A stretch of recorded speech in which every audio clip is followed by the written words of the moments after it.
नमस्कार. या एपिसोडचे 5 प्रश्न आपण बघणार आहोत. सर्वप्रथम, आम्ही टेनंट आहोत, आम्ही भाड्याने राहतो, तर आम्ही या जागेचे परिणाम आमच्यावर होतात का? तर त्याचं उत्तर असं आहे की ह्या जागेचे परिणाम 100% तुमच्यावर होणार आहेत. पॉझिटिव्ह असले तर पॉझिटिव्ह, निगेटिव्ह असले तर निगेटिव्ह. त्याचं कारण असं आहे की जिकडे तुम्ही राहता तिकडच्या ज्या पॉझिटिव्ह आणि निगेटिव्ह एनर्जी आहेत, जिकडे तुम्ही तुमचा टाईम व्यतीत करता, तुमचा वेळ घालवता, त्याचे परिणाम 100% तुमच्यावर होणार आहे, 100%.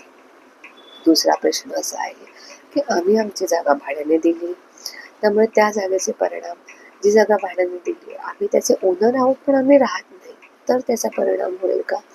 त्याचं उत्तर आहे की जरी तुम्ही राहत नसाल तरी युनिवर्समध्ये ती जागा तुमच्या मालकी हक्काखाली येते. तुम्ही त्याचे मालक आहात, तुम्ही त्याचे ओरिजिनल ओनर आहात. त्यामुळे 20 ते 30% इफेक्ट त्या जागेचा पॉझिटिव्ह आणि निगेटिव्ह तुम्हाला मिळणार आहे. आज नाही तर उद्या, डिपेंड्स ऑन युअर होरोस्कोप. तिसरी गोष्ट, आमची जागा एकदम छोटीशी आहे किंवा आम्ही बिल्डिंगमध्ये राहतो, आमचं काही स्वतःचं घर नाही, म्हणजे जमिनीवर बांधलेलं घर नाही आहे, किंवा आम्ही अगदी छोट्याशा घरात राहतो, 1 रूममध्ये राहतो, तर वास्तुशास्त्र ॲप्लिकेबल आहे का?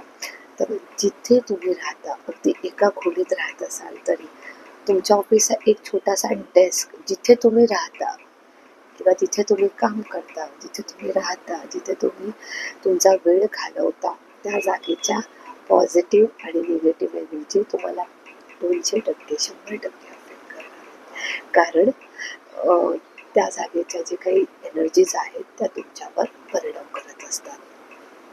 त्यामुळे तुम्ही एका रूममध्ये राहता, बंगल्यात राहता, बिल्डिंगमध्ये राहता किंवा एका छोट्याशा घरात राहता, सिंगल रूममध्ये राहता, जमिनीवरचं घर आहे की उंच बिल्डिंग आहे, ह्याचा काही फरक पडत नाही. तिकडच्या एनर्जीज अफेक्ट करणार. त्या कॅल्क्युलेट करायची पद्धत थोडीशी बदलू शकते, पण ते अफेक्ट करणारच आहे, त्याचा परिणाम तुमच्यावर होणार आहे. चौथा प्रश्न की वास्तूमध्ये एका वास्तूमध्ये बरेच लोक राहतात, तर मग नक्की परिणाम पॉझिटिव्ह किंवा निगेटिव्ह कोणावर होतो? मालकावर होतो किंवा ज्याच्या नावावर भाडे करार नोंदवला गेलाय त्याच्यावर होतो की घरातल्या सगळ्यांवर होतो?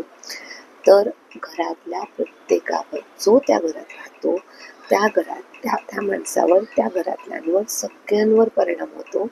कारण वास्तूच्या एनर्जीज आपल्या सगळ्यांवर इफेक्ट करत असतात. त्यामुळे मालक किंवा जो राहतो, ज्याच्या नावावर भाडे करार आहे, त्याचा काही संबंध नाही, सगळ्यांवर इफेक्ट होतो. आणि शेवटचा प्रश्न, वास्तुशास्त्र मानावं की नाही मानावं? हा अतिशय कॉमनली विचारला जाणारा प्रश्न आहे की वास्तुशास्त्र मी मानू की नको मानू आजकालच्या जगात. मला अतिशय हंबली, अतिशय प्रामाणिकपणे तुम्हाला सांगायचं आहे की तुम्ही वास्तुशास्त्र माना किंवा नका मानू, it is going to affect you. वास्तू तुमच्यावर परिणाम करणार आहे, अगदी 500% परिणाम करणार आहे. वास्तूमधल्या एनर्जीज पॉझिटिव्ह असो निगेटिव्ह असो, त्या तुमच्यावर परिणाम करणारच आहेत. आणि त्यामुळे तुम्ही मानणं न मानणं हे इररिलेव्हंट आहे. जर तुम्ही त्याच्यावर विश्वास ठेवून त्याप्रमाणे तुमचं एनर्जीज अलाइन केल्या, तुम्हाला त्याचा नक्कीच फायदा होईल. जर तुम्ही नाही मानलं, सोडून दिलं, तर तुमच्या पत्रिकेत चांगले योग असतील, तोपर्यंत तुम्हाला त्याचा काही त्रास होणार नाही. पण जेव्हा योग खराब होतील त्यावेळेला त्या energies will start affecting. So तुम्ही माना किंवा न मानू, वास्तूच्या बेसिक मूलभूत सिद्धांतामध्ये काही फरक पडणार नाही. मला वाटतं तुम्हाला जे फ्रिक्वेंटली पडणारे जे प्रश्न आहेत त्याची मी उत्तरं दिली आहेत. पुढच्या एपिसोडपासून आपण प्रत्येक दिशा आणि त्याचं महत्त्व बघायला सुरू करणार आहोत. धन्यवाद.